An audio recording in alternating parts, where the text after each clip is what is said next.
Ne posedojmë gjitha statistika, por zakonisht fokusohemi në ato ditore.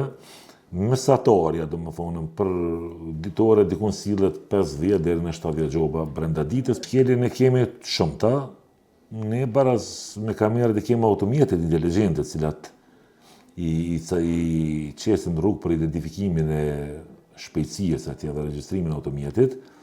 Kamerat zakonisht fokusohen në dritën e kushit në semafor, në përdorimin e telefonit, në ndrrimin e shiritit, në kthimin e vendet e ndaluara, mosdhënien për parësi mësorëve, parkimin e ndaluar dhe shumë dukuri tjera.